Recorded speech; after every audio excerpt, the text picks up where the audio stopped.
Hi, I'm Hobie One. This is Red Chair Reading, and we are reading Hardy Boys number 1, The Tower Treasure.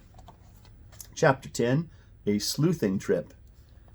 Frank and Joe's first stop was the Hardy garage. Looking in, they saw that only Mrs. Hardy's car was there. Their father had taken his sedan to the airport and not brought it back. "Dad's not home!" Joe cried excitedly. Now we'll hear what the surprise is. Dashing into the kitchen, he called, "Mother!" "I'm upstairs, dear," Mrs. Hardy called back. The boys rushed up the front stairway, 2 steps at a time. Their mother met them at the door of their bedroom, smiling broadly. She pointed to a packed suitcase on Frank's bed. The boys looked puzzled. Next, from her dress pocket, Mrs. Hardy brought out the 2 plane tickets and some dollar bills. She handed a ticket and half the money to each of her sons, saying, "Your father wants you to meet him in New York to help him on the case." Frank and Joe were speechless for a moment. Then they grabbed their mother in a bear hug. "This is super!" Joe exclaimed. "What a surprise!" Frank looked affectionately at his mother. "You sure were busy today, getting our plane tickets and money. I wish you were going too." Mrs. Hardy laughed. "When I go to New York for a weekend, I want to have fun with you boys, not trot around to police stations and thieves' hideouts," she teased. "I'll go some other time." "Well, let's hurry downstairs. There's a snack ready for you. Then I'll drive my detective sons to the airport." In less than 2 hours, the boys were on the plane to New York City.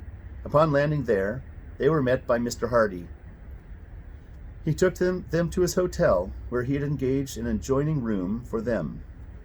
He had engaged it. It was not until the doors were closed that he brought up the subject of the mystery. "The case has taken an interesting turn and may involve considerable research. That's why I thought you might help me." "Tell us what has happened so far," Frank requested eagerly. Mr. Hardy said that immediately upon arriving in the city, he had gone to the office of the company which had manufactured the red wig. After sending in his card to the manager, he had been admitted readily. "That's because the name of Fenton Hardy is known from the Atlantic to the Pacific," Joe interjected proudly. The detective gave his son a wink and went on with the story. "Some of our customers in trouble." "Mr. Hardy?" the manager asked me when I laid the red wig on his desk. "Not yet," I said, "but one of them may be if I can trace the purchaser of this wig." The manager picked it up. He inspected it carefully and frowned. "We sell mainly to exclusive theatrical trade. I hope none of the actors has done anything wrong." "Can you tell me who bought this one?" I asked. "We make wigs only to order," the manager said. He pressed a button at the side of his desk. A boy came and departed with a written message. "It may be difficult. This wig is not a new one. In fact, I would say it was fashioned about 2 years ago. A long time, but still I encouraged him," the detective went on. In a few minutes, a bespectacled elderly man shuffled into the office in response to the manager's summons. "Kaufman here," the manager said, "is our expert, and he doesn't know about wigs. What he doesn't know about wigs isn't worth knowing." Then, turning to the old man, he handed him the red wig. "Remember it, Kaufman? Do you remember that?" The old man looked at it doubtfully. Then he gazed at the ceiling. Red wig, he muttered. "About 2 years old, is it?" the manager prompted. "Isn't it?" Not quite. 1.5 years, I'd say. Looks like a comedy character type. Wait till I think. There ain't been so many of our customers playing that kind of part inside 1.5 years. Let's see. The old man paced up and down the office, muttering names under his breath. Suddenly he stopped, snapping his fingers. "I have it," he said. "It must have been Morley who bought that wig." "That's who it was. Harold Morley. He's playing in Shakespearean repertoire with Hamlin's. Hamlin's company. Very fussy about his wigs.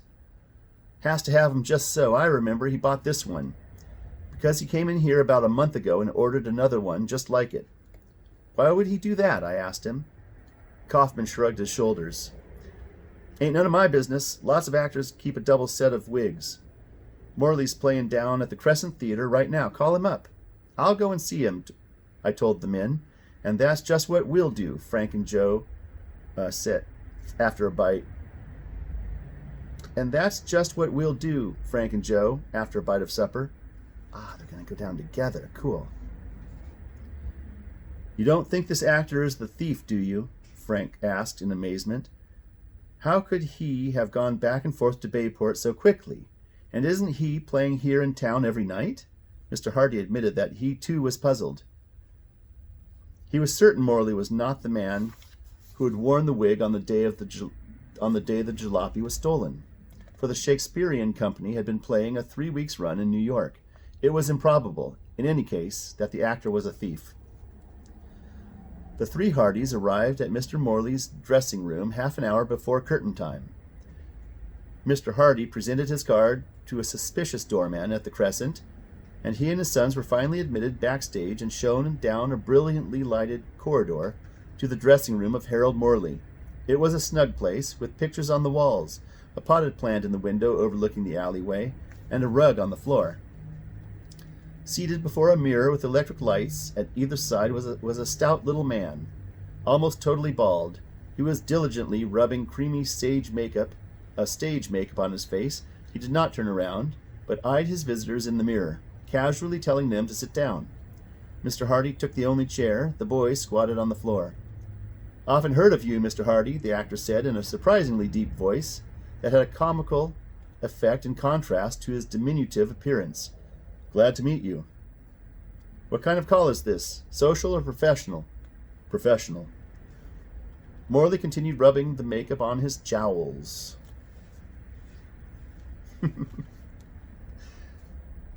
Out with it, he said briefly. Ever see this wig before? Mr. Hardy asked him, laying the hair piece down on the makeup table. Morley turned from the mirror and an expression of delight crossed his plump countenance. Well, I'll say I've seen it before, he declared. Old Kaufman, the best wig maker in the country, made this for me about 1.5 years ago. Where did you get it? I sure didn't think I'd ever see the red wig again. Why? Stolen from me. Some low-down sneak got in here and cleaned out my dressing room one night during the performance. Nerviest thing I ever heard of. Came right in here while I was doing my stuff out front, grabbed my watch and money and a diamond ring I had lying by the mirror. Took this wig and a couple of others that were around and beat it. Nobody saw him come or go. Must have got in by that window.